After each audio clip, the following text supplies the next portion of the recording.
Hello everyone, welcome to Prabhas kitchen. गर्मियों का मौसम है और सभी को आइसक्रीम और कुल्फ़ी खाना बहुत ही पसंद आता है, इसीलिए आज मैं आप लोगों के लिए घर पर कुल्फ़ी बनाने की रेसिपी लेकर आई हूँ। ज़्यादातर आइसक्रीम और कुल्फ़ी को बनाने के लिए भैंस के दूध को यूज़ किया जाता है, जिसमें फ़ैट की मात्रा ज़्यादा होती है। आज हम हेल्दी सी कुल्फ़ी को बनाएंगे गाय के दूध के साथ। इस कुल्फ़ी को बनाने के लिए हमें ज़्यादा इंग्रेडिएंट्स की ज़रूरत नहीं पड़ेगी। इसे बनाने के लिए हम कुछ यहाँ पर ऐसे इंग्रेडिएंट्स को यूज़ करेंगे जो ज़्यादातर हम सबके किचन में होती ही है। उसे यूज़ करके हम बिल्कुल मार्केट में मिलने वाली कुल्फ़ी को रेडी करेंगे। तो चलिए टेस्टी कुल्फ़ी को बनाते हैं। कुल्फ़ी बनाने के लिए मैंने यहाँ पर 1.5 लीटर फुल क्रीम गाय के दूध को लिया है। आप चाहें तो यहाँ पर भैंस के दूध को भी 1.5 लीटर जितना ले सकते हैं। मैंने यहाँ पर 1.5 लीटर दूध को यूज़ किया है, तो इसमें मैं 1.5 कप जितना शक्कर को यूज़ करने वाली हूँ। अगर आप 1 लीटर से बना रहे हैं तो आपको यहाँ पर 1 कप शक्कर को यूज़ करना है। 1 लीटर दूध में 1 कप जितना शुगर काफ़ी हो जाता है। कुल्फ़ी बनाने के लिए हमें दूध को यहाँ पर गाढ़ा करना पड़ता है, इसीलिए हमें यहाँ पर इस कुल्फ़ी को बनाने के लिए थिक बॉटम वाले बर्तन को यूज़ करना होगा। तो मैंने इस दूध को यहाँ पर इस हैवी बॉटम वाले पैन में डाल दिया है। इस तरह की कुल्फ़ी बनाने के लिए हैवी बॉटम वाली स्टील की कढ़ाई या फिर लोहे की कढ़ाई को ही यूज़ करें। इससे दूध बर्तन में चिपकेगा नहीं और कुल्फ़ी भी टेस्टी बनेगी। दूध को मैंने यहाँ पर इस पैन में डाल दिया है। अब इस दूध को हम गैस पर रख देंगे बॉईल होने के लिए। दूध बॉईल होने के लिए रख दिया है और गैस के फ्लेम को भी मैंने यहाँ पर हाई पे रखा है। जैसे ही दूध में बॉईल आने लगेगा हम गैस के फ्लेम को स्लो कर देंगे। यहाँ पर ये दूध हल्का सा अभी गर्म हो चुका है। इसमें से थोड़ा सा दूध को हम निकाल कर 2 अलग अलग कटोरी में रख लेंगे। जो दूध को हमने यहाँ पर निकाल कर लिया है, इसमें हम कॉर्नफ्लोर और मिल्क पाउडर को डालेंगे, जिससे ये कुल्फ़ी बहुत ही क्रीमी टेक्सचर की बनेगी और साथ में बहुत ही टेस्टी बनेगी। और अब इस दूध को इसी तरह से बॉईल होने के लिए छोड़ देते हैं। और अभी हम इसमें कॉर्नफ्लोर और मिल्क पाउडर को भी ऐड कर देंगे। हमने यहाँ पर 1.5 लीटर दूध लिया है, तो इसीलिए हमें इसमें 6 टेबलस्पून मिल्क पाउडर को ऐड कर रही हूँ। अगर आप 1 लीटर से बना रहे हैं तो आपको यहाँ पर 4 टेबलस्पून जितना मिल्क पाउडर को ऐड करना है। आप यहाँ पर किसी भी ब्रांड के मिल्क पाउडर को यूज़ कर सकते हैं। इसे इस तरह से मिक्स कर लेना है। यहाँ पर ये दूध अभी हल्का सा गर्म है, तो गर्म दूध में मिल्क पाउडर को डालने से मिल्क पाउडर आसानी से मिक्स हो जाएगी। और अभी हम इसे साइड में रख देते हैं और कॉर्नफ्लोर को भी हम इस कटोरी में डालकर इसी तरह से मिक्स कर लेते हैं। और 1.5 लीटर दूध के लिए मैंने यहाँ पर 2 टेबलस्पून कॉर्नफ्लोर को लिया है। और अगर आप 1 लीटर से बना रहे हैं तो आपको 1.5 टेबलस्पून जितना कॉर्नफ्लोर को लेना है। अभी इसे भी अच्छी तरह से मिक्स कर लेते हैं। इसमें किसी भी तरह की लम्स होनी नहीं चाहिए। आप कभी भी कॉर्नफ्लोर को यहाँ डालते वक्त दूध कभी भी गर्म नहीं होनी चाहिए। गर्म दूध में डालने से दूध में लम्स बन सकते हैं।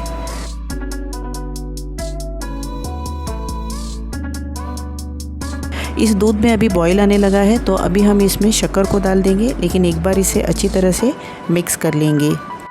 1.5 लीटर दूध के लिए मैं यहाँ पर 1.5 कप शक्कर को यूज़ कर रही हूँ। 1 लीटर के लिए आपको यहाँ पर 1 कप शक्कर को यूज़ करना है। सारा शक्कर को एक साथ यहाँ पर नहीं डालना है। थोड़ा सा शक्कर को हमें यहाँ पर बचा कर रखना है। इसका हमें कैरेमल बनाना है। सारे शक्कर को डालकर भी आप यहाँ पर कुल्फ़ी बना सकते हैं, लेकिन इससे कुल्फ़ी की कलर जो है वाइट बन जाएगी। और जो मार्केट में कुल्फ़ी मिलती है वो थोड़ी सी ब्राउन होती है। और अगर शुगर को हम इस तरह से कैरेमल करके डालेंगे तो ये कुल्फ़ी भी बिल्कुल उसी तरह से बनकर रेडी हो जाएगी और टेस्ट में भी बहुत ही अच्छी बनेगी। अभी हम इसमें मिल्क पाउडर के मिक्सचर को डाल देंगे और गैस के फ्लेम को मैंने यहाँ पर अभी मीडियम पे रखा है।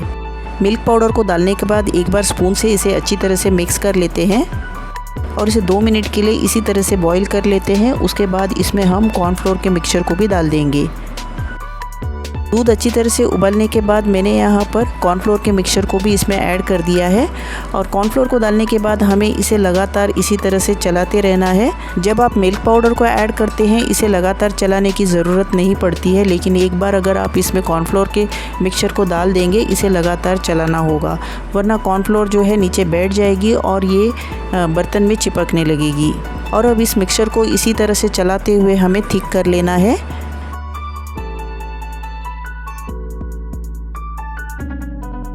आप यहाँ पर देख सकते हैं दूध अच्छी तरह से यहाँ पर बॉईल होने लगा है।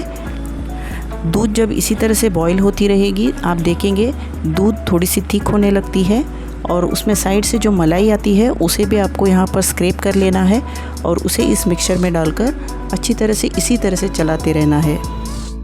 सोक किया हुआ 7 से 8 बादाम के पेस्ट को अगर आपने इस मिक्सचर में डाल दिया तो इसकी टेस्ट जो है और भी बढ़ेगी। हमने यहाँ पर इस दूध में कॉर्नफ्लोर को डाला है तो आप देखेंगे दूध की कंसिस्टेंसी भी थोड़ी सी थिक होने लगी है। कॉर्नफ्लोर को अगर आपने यहाँ पर ज़्यादा यूज़ कर लिया तो आपको कुल्फ़ी को सेट करने में प्रॉब्लम हो जाएगी, अच्छी तरह से सेट नहीं होगी। और यहाँ पर आप देख सकते हैं दूध को हमने यहाँ पर 50% रिड्यूस कर लिया है। जितना हमने दूध लिया था उसका 50% ये अभी हो चुका है और ये मिक्सचर भी अच्छी तरह से थिक हो चुकी है। आप देख सकते हैं ये स्पून में अच्छी तरह से कोट कर रही है। अभी मैंने यहाँ पर गैस के फ्लेम को बंद कर दिया है। ये मिक्सचर ठंडा होने के बाद और थिक हो जाएगा। अभी इस मिक्सचर को हम साइड में रख देते हैं और अब हम कैरेमल बनाएंगे। कैरेमल बनाने के लिए मैंने यहाँ पर सॉस पैन लिया है और जो शक्कर हमने यहाँ पर बचा कर रखी थी उसे हम इस सॉस पैन में डाल देंगे। और अभी मैंने यहाँ पर इस सॉस पैन को गैस पर रख दिया है। गैस के फ्लेम को मैंने यहाँ पर बिल्कुल स्लो पर रखा है। कैरेमल बनाने के लिए भी आप यहाँ पर हैवी बॉटम वाले स्टील के बर्तन को ही यूज़ करें। शक्कर में हमें बिल्कुल पानी नहीं डालना है, इसे इसी तरह से पिघलने के लिए रख देना है और इसे स्पून से भी मिक्स नहीं करना है। 2-3 मिनट बाद आप देखेंगे इसमें नीचे से धीरे धीरे से मेल्ट होने लगेगी और तब आप इसे स्पून या स्पैचुला से मिक्स कर सकते हैं। शक्कर मेल्ट होने के बाद आप देख सकते हैं नीचे से इसका कलर थोड़ा सा चेंज हो चुका है। इसे 2-3 मिनट के लिए और इसे इसी तरह से रख देंगे। उसके बाद इसका कलर और भी थोड़ा सा डार्क हो जाएगा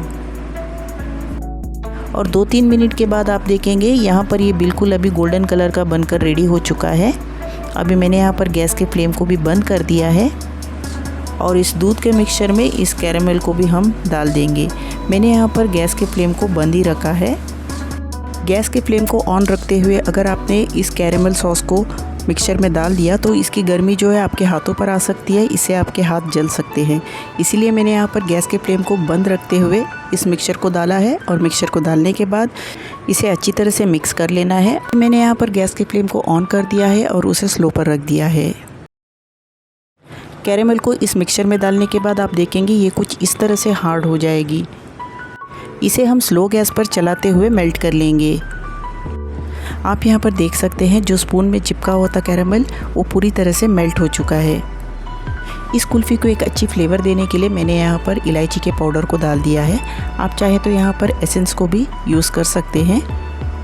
अब इन सबको एक बार अच्छी तरह से मिक्स कर लेंगे।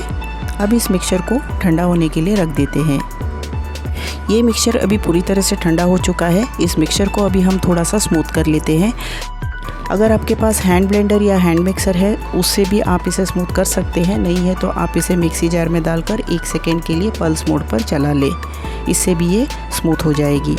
और मैंने यहाँ पर इसे हैंड मिक्सर से स्मूथ कर लिया है। आप देख सकते हैं ये कितनी अभी स्मूथ बन चुकी है। अभी हम इस मिक्सचर को इस तरह के कुल्फ़ी मोल्ड में डालकर कुल्फ़ी बनाने के लिए सेट कर लेंगे। अगर आपके पास इस तरह की कुल्फ़ी मोल्ड नहीं है तो आप इस तरह के स्टील के कंटेनर को भी यूज़ कर सकते हैं कुल्फ़ी को सेट करने के लिए। इसमें सेट करने के बाद जब आप कुल्फ़ी को काटेंगे बिल्कुल आपको राउंड शेप की कुल्फ़ी बनकर मिलेगी।